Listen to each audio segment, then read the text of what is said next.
어저께 우리는 그 예수 그리스도의 십자가에 대해서 아주 간략하게 살펴봤었거든요. 그 부분을 조금만 더 살펴보고 그 다음에 계속해서 이어서 나가고 싶어요. 성경에서는 예수 그리스도의 십자가, 예수 그리스도의 구원을 언급할 때 언제나 빼놓지 않고 언급하는 한 단어가 있어요. 함께 언급하는 단어가. 그게 바로 뭐냐면 속량이라는 단어예요.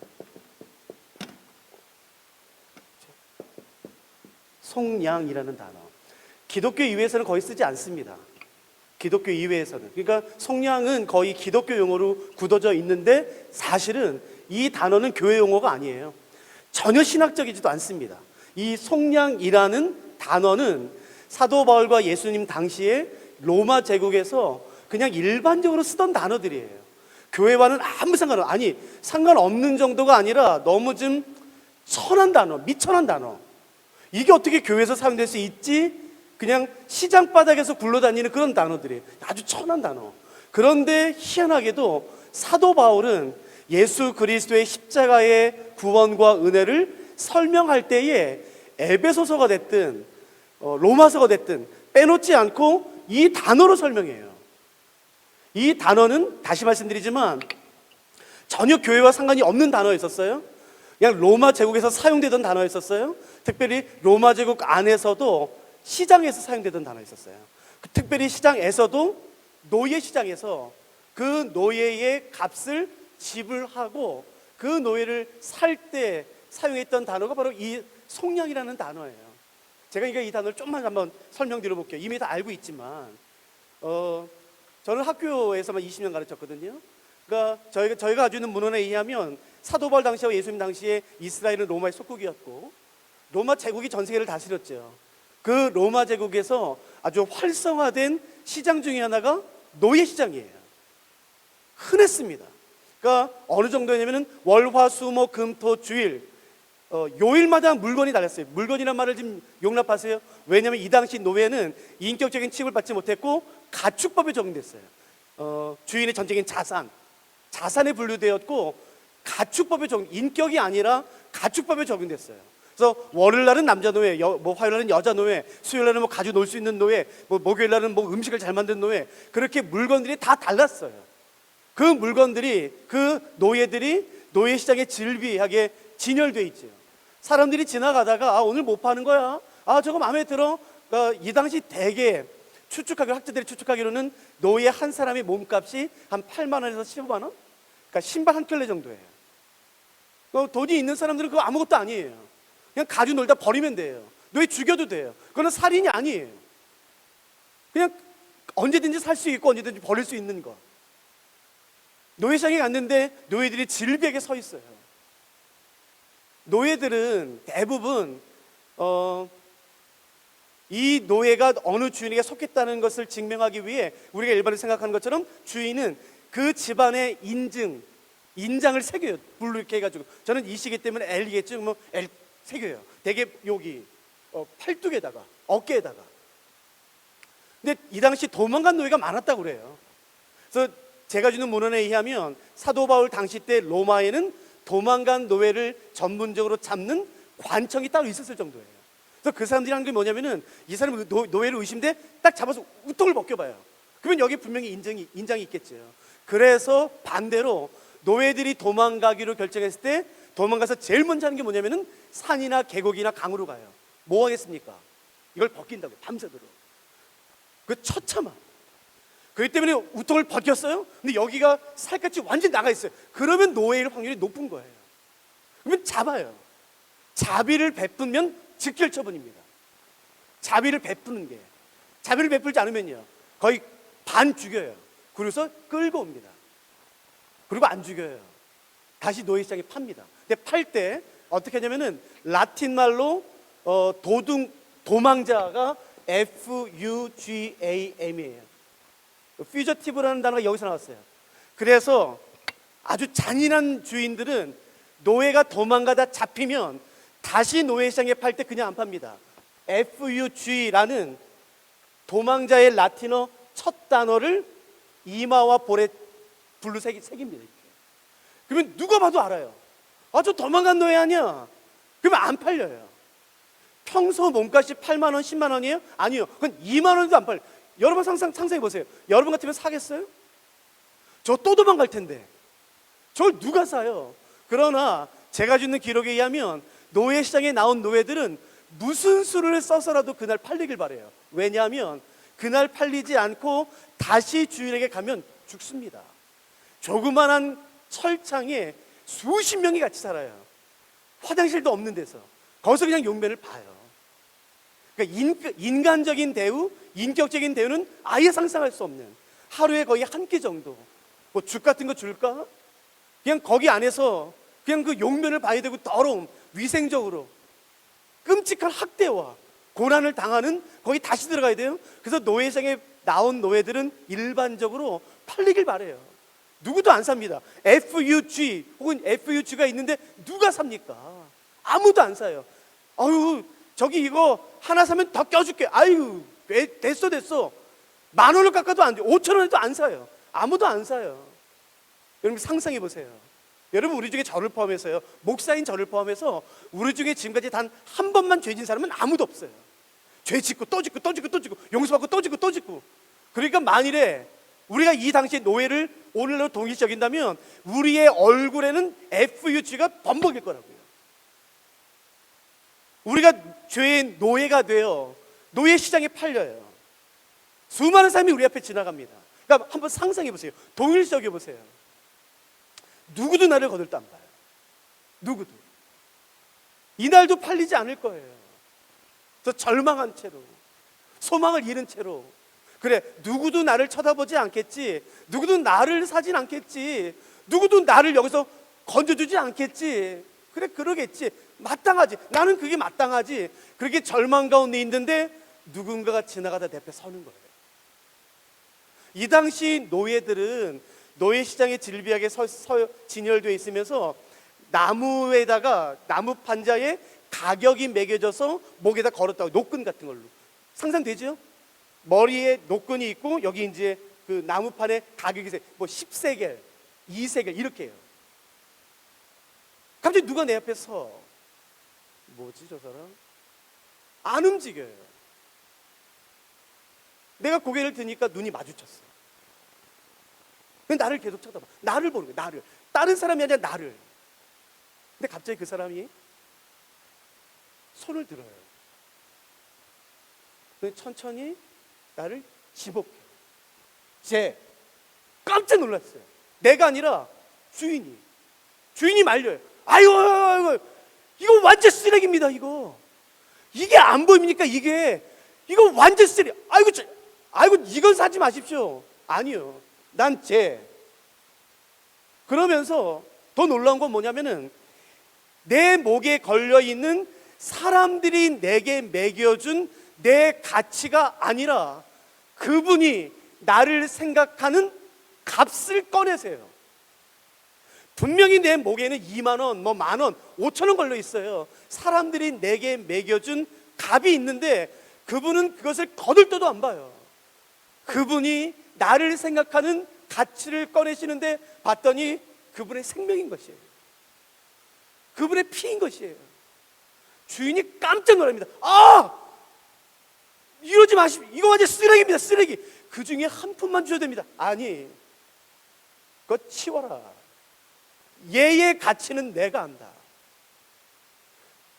그분이 자기의 생명을 내 앞에 꺼내는 거예요. 깜짝 놀랍니다. 내가 아니라 주변에 있는 모든 사람들이. 그러자 그 죄의 주인이 사탄이 비웃기 시작하는 거죠. 그 예수 봐라. 온갖 똑똑한 척, 온갖 지혜로운 척, 전능한 척, 전지한 척 다 하면서 봐라. 사람 볼 줄 모르지 않냐. 이런 쓰레기를 그 값에 사냐. 이런 쓰레기를. 헛똑똑이. 아니요, 예수님은 내 앞에서 그런 사단의 비웃음에 전혀 개의치 않으시는 것이에요. 그리고 그 값을 지불하시는 거죠. 그리고 나의 앞에 오셔서 내 귀에 속삭이는 거예요. 이게 네 값이다. 저 바보, 사탄은 네 가치를 몰라. 야야, 만일 사탄이 나에게, 예수님 나에게 내 생명보다 더 지불해야 된다고 말했다면 난 그렇게 했을 거야. 이게 네 가치야. 그게 속량이에요. 여러분 잘 들으세요. 세상이 여러분에게 매겨준 가치에 속지 마세요. 사람들은 외모 가지고 따집니다. 학벌 가지고 따지는 것이에요. 배경 가지고 따지는 것이에요. 능력 가지고, 토플 점수 가지고 따지는 것. 여러분 거기에 속지 마세요. 나의 가치는 내 창조자가 매기시는 것이에요. 노예 시장에서 내가 팔린 값이 내 가치인 것이에요. 그러므로 스스로 싸구려라 말하지 마세요. 예수 그리스도의 그 구원과 속량의 은혜를 값싼 것으로 만들면 안 되는 것이에요. 내 가치는 온 땅을 창조하신 하나님의 생명인 것이에요. 그게 내 값이니까 여러분 어깨 펴고 사세요. 아, 목사님, 제가 고등학교도 나오지 않았습니다. 그래서 뭘 어쩌라는 거야? 누가 나한테 대답 좀 해봐요. 그래서 뭘 어쩌라는 거야? 여러분, 그게 여러분의 가치가 아닌 것이에요. 그러니까 교만하지 마십시오. 여기도 좋은 학벌 있죠? 좋은 배경 있죠? 아니요. 하나님의 생명에 비하면 내가 자랑하는 건 쓰레기 같은 것이에요. 한단 먼지 같은 것이에요. 상황만 바뀌면 여러분 전쟁하면 다음에 다 끝나는 것들이에요. 그런 것들. 그런 것에 내 삶을 맡기지 마세요. 하나님에게 내 삶을 맡기는 것이에요. 어깨 펴고 세상을 담대하게 선포하면서 사는 것이에요. 왜냐하면 그게 내 가치이기 때문에 그래요. 예수 그리스도의 십자가, 그 은혜는 사실 이렇게 뭐 몇 시간 만에 끝낼 수가 없어요. 내 일평생에 사는 동안에 그리스도의 십자가 은혜를 다 전할 수 있을까 싶을 정도로 그 십자가의 은혜는 풍성합니다. 말로 다 표현할 수가 없어요.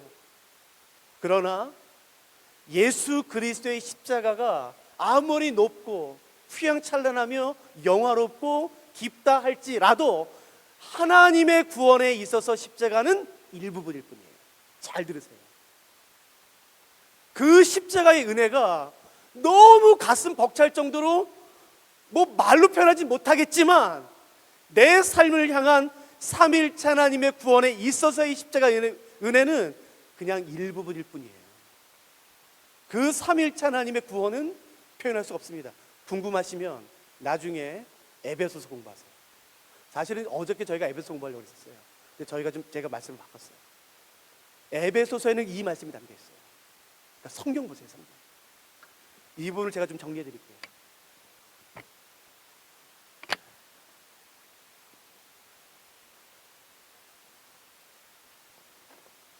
구원은 크게 두 부분으로 나눌 수가 있어요. 첫 번째는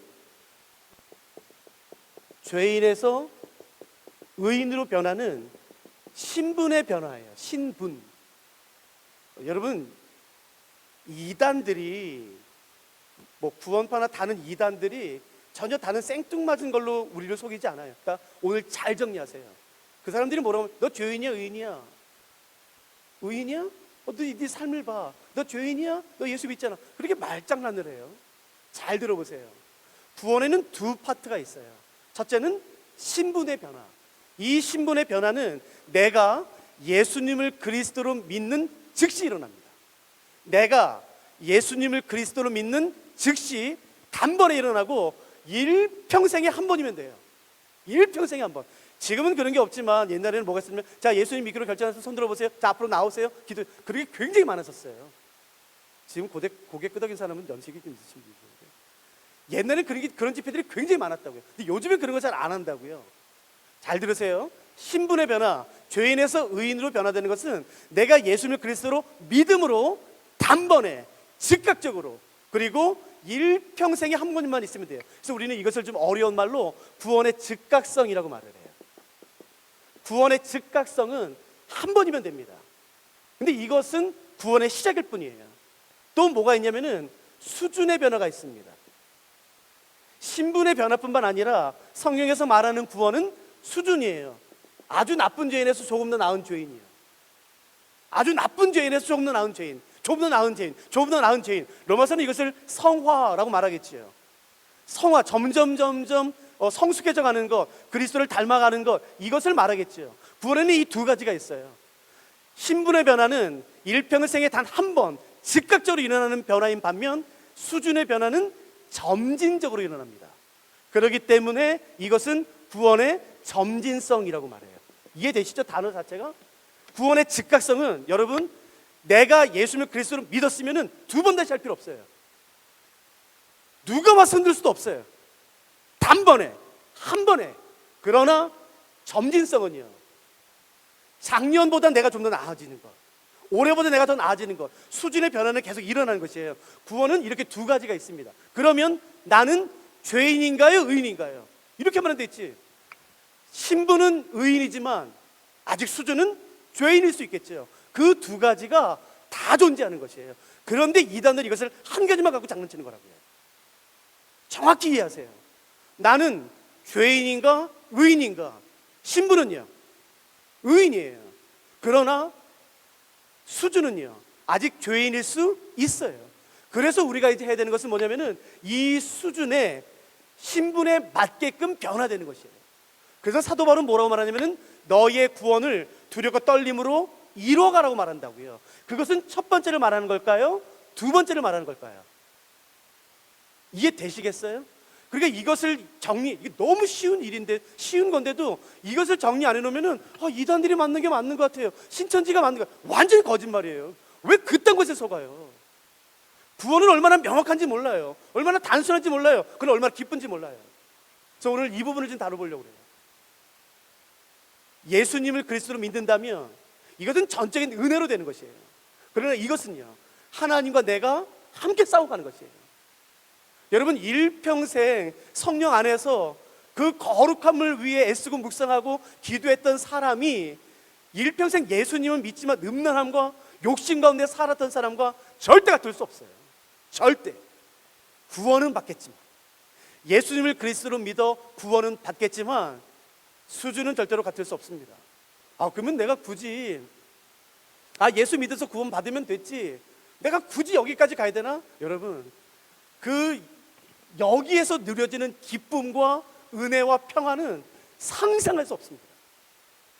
그 어디에서도 발견할 수 없어요. 그러니까 조심하세요. 이거 맛보면 교회 못 떠납니다.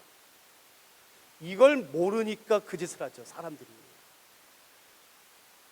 거룩함에서 온 순전함, 깨끗함에서 오는 그 기쁨과 평안함은 음란함 따위, 그 욕심, 탐욕, 이런 비교할 수가 없습니다.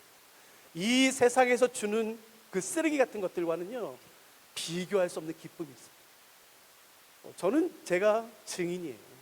수많은 사람이 강해요. 만나요. 어떤 분들은 60세, 70세, 80세 이것을 점점 발견하면서 말해요. 목사님, 내가 왜 이것을 이제야 깨달았을까? 내가 왜 이제야? 여러분, 100이면 100 다 그렇게 말해요. 그러니까 우리가 이것을 시간 날 때까지 한번 살펴보도록 하십시다. 잘 보세요. 성경은 예수님을 그리스도로 믿는 사람을 그리스도인이라고 불러요. 예수님을 그리스도로 믿는 사람들을 그리스도인. 사람들도 우리를 그렇게 부를 뿐만 아니라 우리도 만일 내가 예수님을 그리스도 믿는다면 그리스도인이라고 말하죠. 그렇기 때문에 오늘날 그리스도인이라는 단어는 굉장히 익숙합니다. 그 용어 자체가. 그러나 성경에서 그리스도인이라는 단어가 나오긴 하지만 예수님을 그리스도로 믿는 사람들을 부르는 더 일반적인 호칭은 그리스도인은 아닙니다. 성경 안에서. 혹시 뭘까요? 한번 생각해 보세요. 성경 안에서 예수님을 그리스도로 믿는 사람을 일컫는 더 일반적인 호칭, 그건 제자입니다. 예수 그리스도의 제자가 그리스도인이란 단어보다 훨씬 더 많이 옵니다. 저는 오늘 그리스도인, 사실 이게 너무너무 좋은 단어이긴 하지만 저는 거기에 머물르고 싶지 않아요. 예수 그리스도의 제자라는 단어에 오늘 함께 살펴보고 싶어요. 제자예요. 두 가지 측면에서요. 제자가 뭔가, 여러분, 제자는 학생이 아닙니다. 학생은 누군 줄 아세요? 특정한 시간에 특정한 장소에서 선생님의 말을 통해 배우는 사람을 학생이라고 불러요. 특정한 시간, 몇 시부터 몇 시까지, 특정한 장소, 어떤 강의실, 선생님의 말, 교보제, 판서를 통해 배우는 사람을 학생이라 불러요. 그러나 제자는 학생이 아니에요. 제자는 뭐죠? 특정한 시간이 아니라 모든 시간에, 특정한 장소가 아니라 모든 장소에서 선생님의 말과 판서뿐만 아니라 선생님의 삶 전체를 통해서 배우는 사람이 제자예요. 24시간 동안 선생님과 함께하는 사람이 제자입니다. 복음서 읽으신 적 있죠? 기억나죠? 그렇기 때문에 예수님과 함께 살았던 그 12명을 학생이라 부르지 않는 거예요. 왜요? 제자니까. 제자는 선생님과 그 삶을 나누는 사람이에요.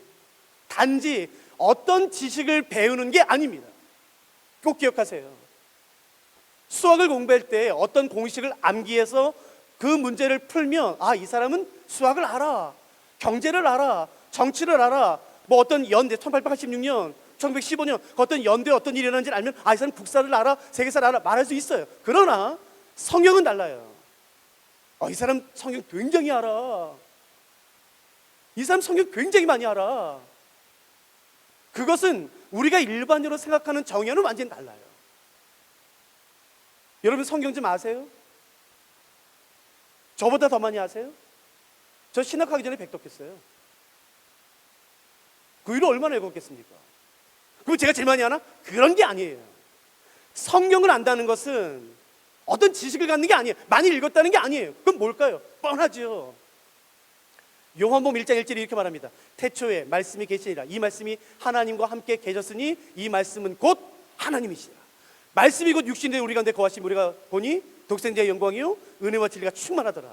말씀은, 성경에서 말하는 말씀은 지식이 아니라, 정보가 아니라 살아계신 하나님, 즉 인격이에요. 그러므로 성경을 안다는 것, 말씀을 안다는 것은 어떤 지식을 갖는 것이 아니라 인격이신 하나님과의 사귐이 있는 것입니다.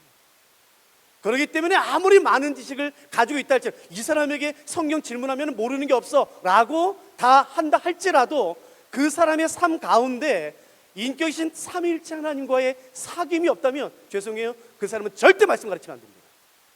그 사람은 말씀을 모르는 사람이에요. 말씀을 왜곡하는 사람이에요. 아무리 창세부터 요한계시록까지 어마어마한 지식을 가지고 있다 할지라도, PhD, 박사학위가 있다 할지라도 살아계신 하나님과 인격적인 사귐과 교제가 없다면 아니요, 그 사람은 모르는 사람이에요. 제자는 학생이 아닙니다. 나는 우리가 사랑하는 대림교 청년 여러분들이 제자가 됐으면 좋겠어요. 제자는 단지 특정한 시간에만 그의 선생님과 지는 것이 아니죠. 특정한 장소에만, 모든 시간, 모든 장소, 모든 영역에서 그 선생님의 삶을 나누는 것이에요. 그래서 제자의, 학생과 다른 제자의 첫 번째 특징은 뭐냐면은 제자는 선생님을 닮아갑니다. 그게 이거예요. 제자는 선생님을 닮아가요. 사랑하는 사람의 말투를 닮아가게 돼 있어요. 사랑하는 사람의 표정을 닮아가게 돼 있습니다. 그러니까 닮아가는 것이 제자의 첫 번째 특징이에요. 제 얘기 하나 할 테니까 양해하고 들으세요. 저는 아들만 3명이에요. 첫째 아들은 영국에서 공부할 때, 가르칠 때 태어났거든요. 둘째, 셋째는 쌍둥이에요. 저는 아들만 3명. 다 저 닮았어요. 제가 입술이 좀 작아요. 보세요. 너무 속상해. 남자면 좀 입술도 크고, 왜 아빠 닮아가지고 입술도 두껍고 막 이래가지고 막 남자처럼 마초처럼 그러면 얼마나 좋아요. 근데 남자의 3명이 다 저 닮아서 입술이 작아요. 그래서 이렇게 공부하다가 애들 자는 거 이렇게 가다 보면은요, 이제 뭐 장성했지만 애들이 이러고 자요. 막 얼마나 속상한지. 왜 나 닮았어? 막 속상해 하다가 제가 한번 피식 웃어요. 왜 웃는지 아세요? 날 닮았어요. 그게 굉장히 기분 좋아요. 여러분, 예수님도 그러지 않으시겠어요? 쟤는 꼭 나 닮았어. 저 말하는 것 봐. 저 생각하는 것 봐. 쟤는 꼭 나 닮았어. 그러면서 얼마나 기뻐하시겠어요. 여러분, 우리가 헌금을 얼마나 하면 하나님이 감동받으실까요? 그분 꽤 부자예요. 돈으로는 감동 못 시켜요. 하나님이 정말로 원하시는 게 뭔지 아세요? 그의 백성인 우리에게서 그분의 모습을 보여요. 저 말하는 것까지. 대림교회 청년 봐봐. 쟤는 어떻게 저런 상황에서 저런 행동을 해? 저런 생각을 해? 예수님 그러지 않으시겠어요? 야, 천사들 일로 와봐, 일로 와봐. 아, 왜요? 빨리 와봐, 빨리 와봐. 야, 저기 대림교회 청년 봐봐. 쟤 누구요? 아, 쟤. 오, 이상해요, 예수님. 그치? 이상하지? 어때?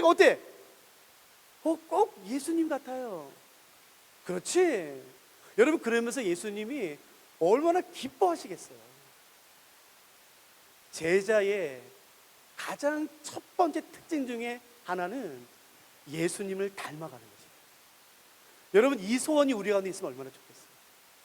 내 일평생의 소원이 내 주 예수 그리스도를 닮아가는 것이에요. 닮아가는 것. 저는 어저께도 말씀드렸지만 제가 시애틀에서 성경연구학교를 개척했다고 말씀드렸잖아요. 시애틀에서 성경연구 개척해서 이렇게 막 하는데 한 가지 재미있는 말을 들었어요. 아주 전문가에게. 혹시 여기도 그런 분이 계신지 모르겠지만 은세공업자가 계세요? 모르겠어요. 그러니까 거기서 은세공업자가 계셨어요. 외국분이죠. 당연히 미국분이죠. 은세공업자가 와서 이런 말 하고 저런 말 하는데 너무 전 처음 듣는 말이었어요. 은이 돌이랑 섞여서 불순물이 있잖아요. 그러니까 순전한 은을 뽑아내기 위해서는 당연히 불순물을 제거해야 돼요. 그래서 은과 불순물에 섞여 있는 그 돌덩어리를 불에다 넣어요. 그래서 은만 남고 불순물이 다 떨어질 때까지, 그리고 정확한 타이밍에 딱 꺼내야 돼요. 근데 그 타이밍보다 먼저 꺼내면 불순물이 많아요. 근데 그 타이밍보다 늦게 꺼내면 은이 타요. 그래서 정확히 딱 꺼내는 게 진짜 전문가예요. 말은 쉽죠. 근데 그거는 가르쳐서 안 돼요. 이해되잖아요. 달인이라는 사람들 손맛 이렇게 해가지고 뭐지? 50g, 0.5g 그런 게 아니에요. 딱 빨리 끓이면 불순물이 너무 많고 늦게 끓이면 타고. 근데 그분이 시애틀에서도 굉장히 유명한 은세공업자예요. 근데 그분이 비밀을 말해줬어요. 언제 꺼내는지 아세요? 직접 들었어요. 그걸 계속 쳐다본대요. 은을 이렇게 쳐다보고 있으면 불순물이 이렇게 떨어져 나가요. 은이 처음엔 뿌옇대요. 그러다가 어느 한 순간에 내가 은을 이렇게 쳐다보고 있다가 순간적으로 불순물이 빠져나가서 은액에서 마치 거울처럼 내 모습이 보일 때가 있어요. 그때 딱 꺼낸대요. 그때 놓치면 타는 거예요. 그것보다 빨리 꺼내면 불순물이 있는 거예요. 은액에서 마치 거울처럼 내 모습이 보일 때 그때 딱. 하나님도 분명히 그러실 거예요.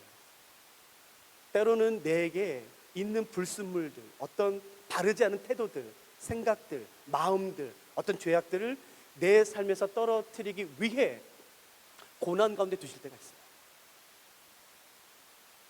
근데 그때를 놓치지 않으실 거예요. 정화됐다. 그때는 언제냐면은 나에게서 그분의 모습을 보일 때. 여러분, 우리 오늘 끝날 때 이 기도 같이 하면 어떨까요? 하나님, 내 모든 삶이 내 주 예수 그리스도를 닮아갈 수 있도록 도와주십시오.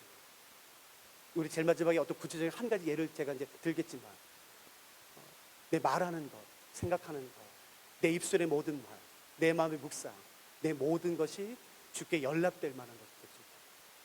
첫 번째 기억하세요. 제자는 학생이 아니에요. 이 말은 무슨 말이냐면은 제자는 단지 지식을 얻는 것이 아니라 자신의 스승인 선생님을 닮아간다는 의미합니다. 두 번째, 제자는 무리가 아니에요. 무리가 뭐죠? 복음서 잘 생각해 보세요. 예수님이 가는 곳마다 수많은 사람들이 언제든지 따라다녔어요. 수많은 사람들이. 예수님이 나타나면 따라서 환호성을 지르고 박수를 치고 휘파람을 불고 찬양을 하고 높이고 수건을 던지고 난리도 아니었어요. 그리고 예수님이 다른 마을에 가면은 또 그 소문은 순식간에 퍼졌어요. 수많은 사람이 모여드립니다. 그런데 예수님 주변에 있는 수많은 사람들은 언제든지 두 부류로 나눠져요. 첫째는 무리, 군중. 두 번째는 제자예요. 무리나 제자나 똑같이 예수님을 환영합니다. 예수님을 따라다녀요. 예수님에게 환호성을 질러요. 박수갈채를 보내요. 노래를 불러요. 찬양을 해요. 그러나 무리는 결정적인 순간에 떠납니다. 예수님의 말씀이 나의 삶과 다르다면, 예수님의 말씀을 따르기 위해 내 삶의 많은 것을 포기해야 된다면 무리는 뒤도 안 돌아보고 떠납니다. 예수님의 말씀이 내 자존심을 상하게 하면 무리는 뒤도 안 돌아보고 떠나는 것이에요. 환호성을 질러요. 똑같이 노래해요. 그러나 언제든지 예수님의 말씀보다 내 감정, 내 자신, 내 유익이 훨씬 우선이죠. 그러나 제자는요, 아닙니다. 예수님의 말씀이 내 삶을 후벼파요. 너무 자존심 상해요. 내가 지금 이제 살아온 게 틀렸대요. 그때 제자는 주의 말씀하면 나가는 것이에요. 자기 자신을 주께 복종시킵니다. 자기 자신을 바꿔요. 자기 자신을 쳐서 주께 복종시킵니다. 그게 제자예요. 기억해 보세요. 무리와 제자는 멀리서 사람들이 볼 때 누구도 구분 못합니다. 그러나 결정적인 순간에 나타나요. 나 예수 됐다. 내가 이렇게까지 하면서 예수 안 믿는다. 예, 무리들이요. 언제든지 예수님의 말씀이 나의 상식과 문화와 부딪히면 떠나는 것이에요. 그러나 제자는, 여러분, 그게 얼마나 힘들겠습니까? 말씀이 내 삶에 들어와서 지금까지 내 삶이 틀렸다라고 말하고 나를 바꾸려고 나를 갈등을 일으키는데 그게 어떻게 쉽겠어요? 그래, 그걸 참아내는 것이에요. 참아내고 끝까지 주의 말씀을 붙들어 나가는 사람, 그 사람이 제자예요. 그러니까 속으로 대답하세요. 입으로 대답하지 마시고. 꼭이요. 우리는 무리인가요? 제자인가요? 우리는, 지금 여기 있는 우리는 예수님을 따라다니는 무리인가요? 제자인가요? 똑같이 환호성 지릅니다. 똑같이 열정적으로 예배드리는 것이에요. 똑같이 박수합니다. 예수님께서 예루살렘에 입성하실 때 기억나세요? 자신의 겉옷을 벗어 예수의 발 앞에 깔아드렸어요. 수많은 무리들이 종려나무 가지를 흔들었던 것입니다. 그러나 며칠 되지 않아 자신의 생각과 달랐을 때 다 떠났습니다. 우리는 무리인가요? 제자인가요? 무리라면 부탁드릴게요. 제자인 척 하지 마세요. 교회를 어지럽히는 사람들은 바로 그런 사람들입니다. 무리임에도 불구하고 자기가 제자라고 생각하는 것이에요. 무리인 주제에 제자 행세를 하는 것이에요. 아니요. 제자가 되고 싶으시면 진짜 제자의 삶을 사는 것이에요. 제자의 특징은요, 그러므로 예수 그리스도의 말씀이 내 삶의 기준 되는 것입니다. 상식이 아닌 것이에요. 문화가 아닌 것이에요. 예수 그리스도의 말씀이 내 삶의 기준 되는 것이에요. 안 돼! 그러면 안 하는 것이에요. 가라! 그러면 가는 것이에요. 아무리 이 세상의 문화가 그렇다 할지라도 어디까지 말해야 될지 모르겠어요. 제가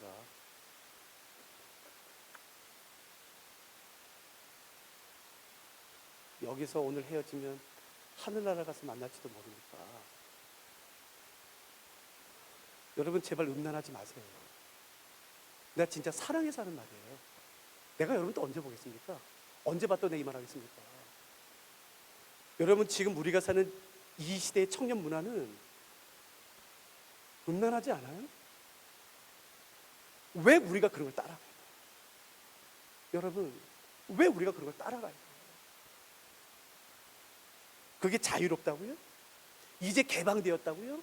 그게 깨어진 삶이라고요? 그러니까 머리가 깨어진, 깨친, 그러니까 브로큰이 아니라 그 인라이트먼트 있잖아요. 계몽. 웃기는 소리 하고 있어요.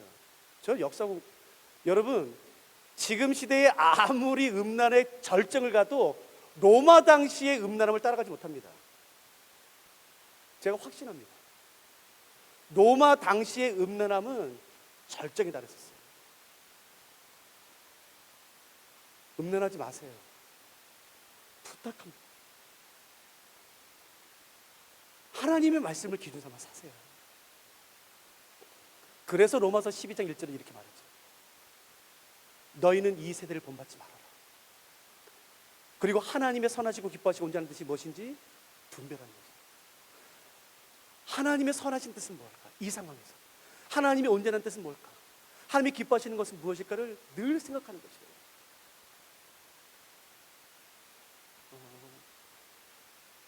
만일에 여러분의 교역자분, 목사님이 여러분의 책망하신다면 감사하세요. 오늘날에는 교회에서 책망 잘 안 합니다. 야야, 너 그렇게 하지 마. 너 그렇게 행동하지 마. 라고 혼내신다면 제발 그걸 감사로 받으세요. 나를 혼내줄 사람이 있는 게 감사한 거예요. 하나님의 말씀이 내 삶의 기준 되는 거예요.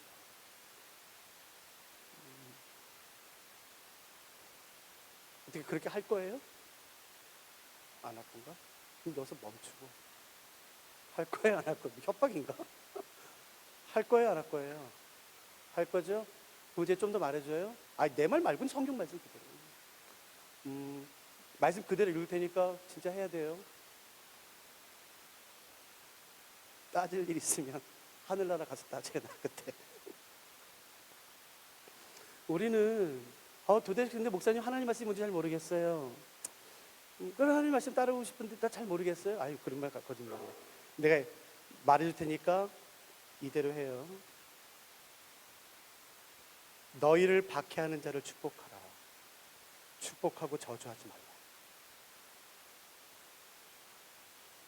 아무에게도 악을 악으로 갚지 말고 모든 사람 앞에 선을 도모하라. 이게 하나님 말씀입니다. 내 사랑하는 대림교회 청년들, 절대 원수 갚지 마십시오. 그건 하나님 말씀이 아니에요.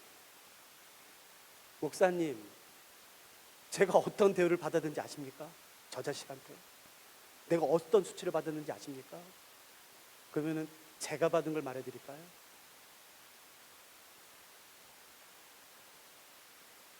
사랑하는 자들아, 너희가 친히 원수를 갚지 말고 하나님의 노하심에 맡기는 거예요. 대신 너의 원수가 줄이거든 먹이고 목마르거든 마시게 하는 거예요. 그게 하나님의 백성의 마땅한 말입니다. 죽이고 싶지. 진짜 저 사람은 세상에서 가장 처참하게 죽었으면 좋겠지. 근데 여러분, 예수 그리스도의 제자라면 그 사람이 굶주릴 때 빵 하나 갖다 주는 거예요. 목마를 때 내 손이 잘 안 펴져도 억지로 펴서 물을 갖다 주는 거예요.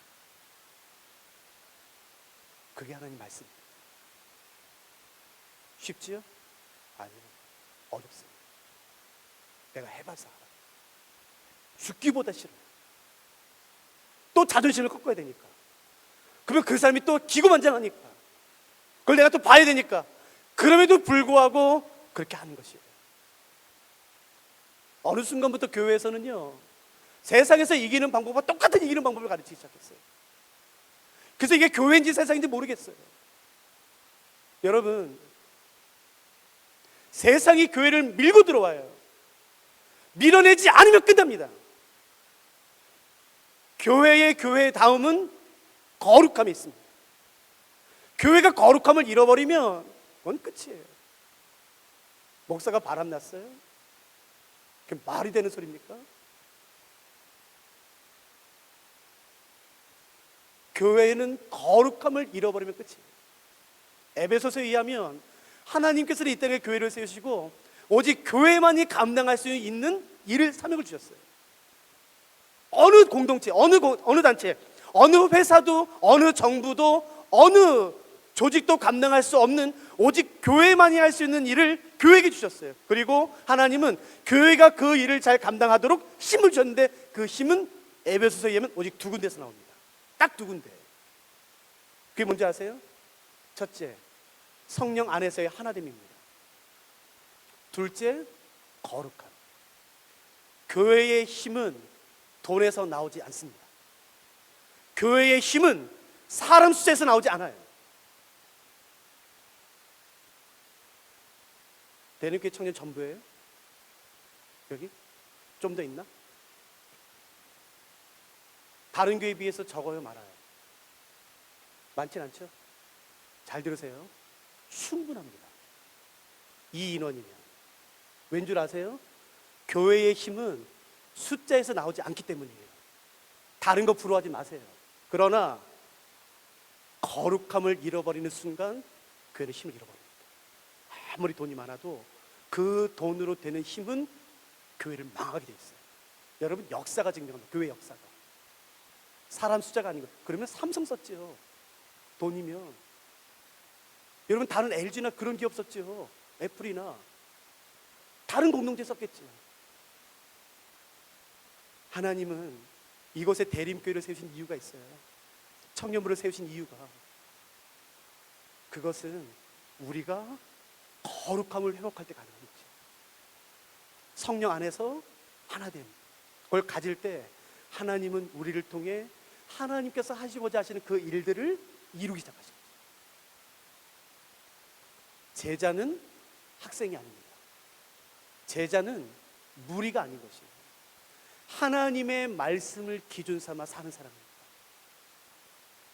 구체적으로 예 하나 들어드릴까요? 저는 이 사람 되게 좋아요. 연애 10만을 맞추니까. 아마 성경을 꽤 읽은 사람이라 할지라도 이 사람을 아는 사람은 드물어요. 구약 성경에 하나님께서 한 선지자를 부르세요. 그 선지자 이름이 예레미야예요. 예레미야에게 말씀하세요. 야야야, 예레미야야, 예 하나님, 너 내가 어디 보낼 테니까 그 사람들한테 좀 가라. 예, 말씀하세요. 예. 그리고 그 사람들 성전으로 좀 데리고 와. 예. 그리고 성전 안, 잘 들어보세요. 성전 안에 포도주를 차려놔라. 예? 술을요? 포도주를 차려놔라. 그리고 그 사람들한테 이제 마음껏 마시라고 좀 해. 예, 알겠습니다. 혹시 기억나세요? 잘 모르겠죠? 그게 있어요. 예레미야 35장에 레갑 족속이라고 있어요.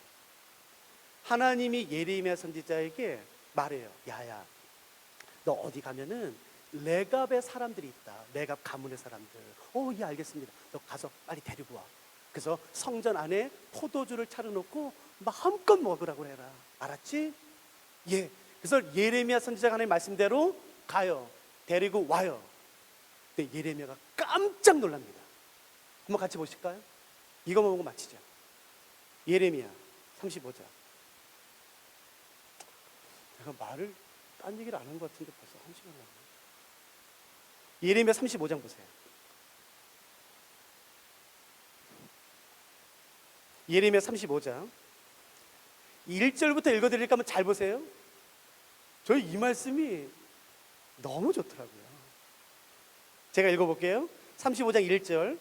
유다의 요시야 왕의 아들 여호야김 때의 여호와께로부터 말씀이 예레미야에게 임하여 이르시되, 너는 레갑 사람들의 집에 가서 그들에게 말하고 그들을 여호와의 집 한 방으로 데려다가 포도주를 마시게 하라. 맞죠, 제 말이? 또 데리고 와요. 5절 보세요. 5절. 그러니까 예레미야, 내가 레갑 사람들의 후손들 앞에 포도주가 가득한 종지와 술잔을 놓고 마시라 권함에 6절. 그들이 이르되 우리는 포도주를 마시지 아니하겠노라. 야야야, 하나님이 마시라는 거야. 하나님이. 야야, 내가 먹으라는 게 아니라 하나님이 너네들 데리고 와서 먹으라고 그랬어. 그러자 이 사람들이 말하는 것은 안 먹어요. 웃기지 않아요? 6절 다시 보세요. 그들이 이르되 우리는 포도주를 마시지 아니하겠노라. 왠지 보세요. 레갑의 아들 우리 선조 요나답이 우리에게 명령하여 이르기를, 너희와 너희 자손은 영원히 포도주를 마시지 말며 너희가 집도 짓지 말며 파종도 하지 말며 포도원을 소유하지도 말고 너희는 평생 동안 장막에 살아라. 절대 포도주 마시지 마 라고 우리 조상이 말했다는 거예요. 요나답. 혹시 요나답 누군지 아는 사람 있어요? 잘 들으세요. 예레미야를 기준으로 요나답은 예후 때 사람이에요. 즉 200년 전 사람. 그러니까 레갑 가문의 사람들은 이 말을 200년 동안 지킨 거예요. 잘 들으세요. 제가 이것 때문에 창세기부터 요한계시록까지 수십 번 읽었어요. 이유가 뭘까? 도대체 요나답은 200년 전에 왜 이런 명령을 했을까?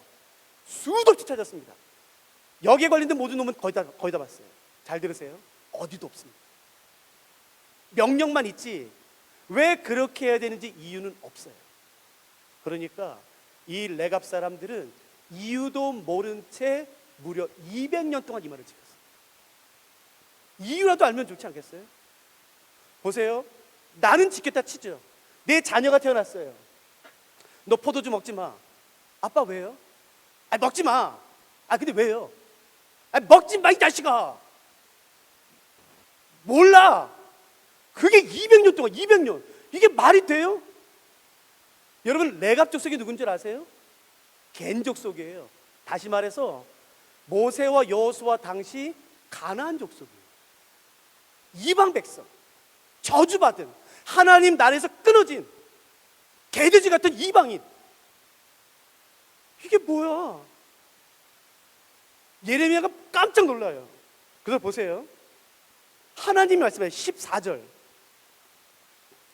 레갑의 아들 요나답이 그의 자손에게 포도주를 마시지 말라 한 그 명령은 실행되도다.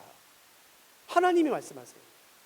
그들은 그 선조의 명령을 순종하여 오늘까지 마시지 아니하거늘 내가 여호와 내가 너희에게 말하고 끊임없이 말하여도 너희는 내게 순종하지 않는다는 거죠. 저는 이 본문을 읽을 때마다 여기 심장이 찢어지는 것 같아요. 그러니까 하나님 말씀하시는 거예요. 예레미야 봤니? 니네 유대인들이 말하는 저 개돼지 같은 이방인들도 자기의 조상들이 말했는데 이유도 모른 채로 200년을 지키더라. 200년을. 내 백성은 내가 선제를 수도 없이 보내도 내 말 안 지켜. 이게 35장이에요. 그 34장에 잘 보세요. 무슨 일이 있나. 34장 8절, 시드기야 왕이 예루살렘에 있는 모든 백성과 한 가지로 하나님 앞에서 계약을 맺고 자유를 선포한 후에 여호와께로부터 말씀이 예레미야에게 임하니라. 여기서 말은 계약은 뭐냐면, 자유를 준다는 것은 뭐냐면 희년을 지킨 거예요. 희년. 여러분 기억나시죠? 50년마다 돌아오는 희년 동안에는 모든 노예들을 자유롭게 해주고 모든 빚을 탕감해 주는 것이에요. 근데 그게 안 지켜졌어요. 그래서 이때 이걸 지킨 거예요. 얼마나 기뻤을까요? 야, 이제 드디어 니네가 지키는구나. 9절 보세요. 그 계약은 사람마다 각기 히브리 남녀 노비를 놓아 자유롭게 하고, 맞죠? 11절 보세요. 근데 바로 다음 절이죠. 11절. 후에 그들의 뜻이 변하여 자유를 주었던 노비를 끌어다가 다시 복종시켜 자기에게 손해됩니다. 하나님 말씀을 지켰다가 얼마 되지 않아서 그 계획을 다 파기하고 다시 자기 뜻대로 해요. 이게 35장 레갑 족속 바로 앞에 있는 이야기예요. 그러면 35장 레갑 족속 바로 다음에 있는 내용은 뭔지 한번 잠깐 볼까요? 36장. 36장 잘 보세요. 이건 더 심각해요. 1절 2절. 유다의 요시야 왕의 아들 여호야김 제3일에 여호와께로부터 예레미야에게 말씀이 임하니라. 이르시되 너는 두루마리 책을 가져다가 내가 내게 말하던 날 곧 요시야의 날부터 오늘까지 이스라엘과 유다의 모든 나라에 대하여 내가 내게 일러준 모든 말을 거기에 기록하라. 기록하래. 4절. 이에 예레미야가 네리야의 아들 바룩을 부르매 바룩이 예레미야가 불러주는 대로 여호와께서 그에게 이르신 모든 말씀을 두루마리 책에 기록. 이게 성경이 기록되는 기가 막힌 장면이에요. 너는 기록하라. 기록하는 것이에요. 그래서 드디어 기록이 됐죠. 10절 제일 마지막 보세요. 8절 제일 마지막. 8절 제일 마지막. 여호와의 성전에서 책에 있는 여호와의 모든 말씀을 백성 앞에서 낭독하는 것입니다. 10절 제일 마지막. 예레미야의 말을 모든 백성에게 낭독. 그러니까 하나님의 말씀이 딱 기록되자마자 그 따끈한 하나님의 말씀을 모든 백성에게 선포하는 것이에요. 자, 넘겨보세요. 그러자 20절. 그들이 두루마리를 서기관 엘리사마의 방에 두고 뜰에 들어가 왕께 나아가서 이 모든 말을 왕의 귀에 아뢰니. 왕이시여, 하나님의 말씀이 임했습니다. 뭐? 하나님의 말씀이 예레미야에게 임해서요, 하나님의 말씀이 기록됐습니다. 그래서 그 말씀을 백성들이 선포되었더니 금식하고 지금 난리도 아닙니다. 너무 좋습니다. 왕이 말해요, 그거 가지고 와라. 어떻게 되는지 보세요. 가지고 와라. 21절. 왕이 여우디를 보내 두루마리를 가져오게 하면, 맞죠 제 말이? 여우디가 서기관 엘리사마의 방에 가져다가 왕과 왕의 곁에 선 모든 고관의 귀에 낭독하니 얼마나 좋았을까요? 상상해 보세요. 처음 기록된 말씀을 읽는데 22절, 그때는 아홉째 딸이라 왕이 겨울 궁전에 있어 앉았고 그 앞에는 불 피운 화로가 있더라. 이거 복선 같지 않아요? 드라마 같은 거 보면은 복선 있잖아요. 복선 알잖아요. 화로가 왜 갑자기 보이지? 28절 보세요. 23절, 여우디가 서너 쪽을 낭독하면 왕이 면도칼로 그것을 연하여 베어 화롯불에 던져서 두루마리를 모두 태웠더라. 이딴 거 필요 없어. 그래서 하나님이 35장에 내갑족속 이야기를 듣는 거예요. 그래서 이렇게 말씀하시는 거예요. 예레미야야, 너 보냐? 저 이방 백성들, 니네 유대인들이 개돼지라 취급하는 저 저주받은 것들은 이유도 모른 채 지조상들이 말한 말도 안 되는 명령을 무려 200년 동안이나 지킨다. 근데 내 백성은 내가 선지자들을 보내요. 내가 그렇게 말해도 내 말을 안 들어. 누가 이 말씀 앞에 반응하시겠어요? 하나님, 내가 지켜드리겠습니다. 내가 그 말씀을 지켜드리겠습니다. 이해되지 않아도, 내게 손해가 된다 할지라도 내가 레갑 족속이 되겠습니다. 내가 레갑 족속이 되어 주의 말씀을 지켜드리겠습니다. 누가 좀 그렇게 하시겠어요? 여러분 잘 들어보세요. 하나님이 그래서 말도 안 축복하세요. 19절 보세요. 35장 19절. 35장 19절. 그러므로 만군의 여호와 이스라엘 하나님께서 이와 같이 말씀하시니라. 레갑의 아들 요나답에게서 내 앞에 설 사람이 영원히 끊어지지 아니하리라. 여러분 이건 안 됩니다. 왜냐하면 아까도 말했잖아요. 레갑 족속은 어느 족속 사람이라고요? 가나안 이방 족속 사람이에요. 하나님 앞에 선 사람이란 뜻은 제사장이란 뜻이에요. 레위인. 이거는 레위기 이후부터 끊이지 않는 관용적인 표현이에요. 내 앞에 설 사람, 여호와 내 앞에 설 사람은 레위인, 제사장을 의미하는 아주 큰 상징적인 말이라고요. 이거 말이 안 되지. 어떻게 이 말이 이루어졌을 것 같아요? 안 이루어졌을 것 같아요? 이루어집니다. 얼마 뒤에 레위인들이 레갑의 딸들과 결혼해요. 그래서 정말 이 말씀이 이루어집니다. 유대인들은 이방인, 이 겐족속, 레갑 족속을 개돼지 취급했지만 하나님은 이들을 존귀하게 여기셔서 일평생 하나님의 얼굴 앞에 서는 사람들을 만듭니다. 내 가문은 어떻다? 내 배경은 어떻다? 그딴 말 하지 마세요. 중요한 것은 내 마음의 태도입니다. 하나님의 말씀을 존중하는 사람을 하나님은 그 사람을 존중하실 겁니다. 나랑 한번 해볼래요?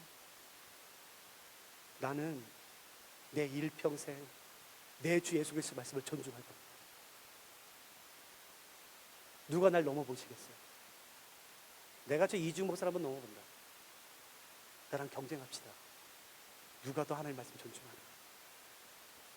내 마음에 자존심이 상하고 너무 속상하고 죽고 싶을 만큼 분노가 치밀어 올라도 주의 말씀이라면 순종하는 거지. 나랑 같이 한번 안 해보실래요? 난 그래서 세상이 교회를 비난하면 좋겠어. 교회는 너무 하나님 말씀밖에 몰라. 이게 말이 되냐? 저 때는 보복해야지. 아주 멋들어지게 밟아줘야지. 짓밟아줘야지. 아, 교회는 진짜 하나님 말씀밖에 몰라 라는 비난을 받았으면 좋겠어.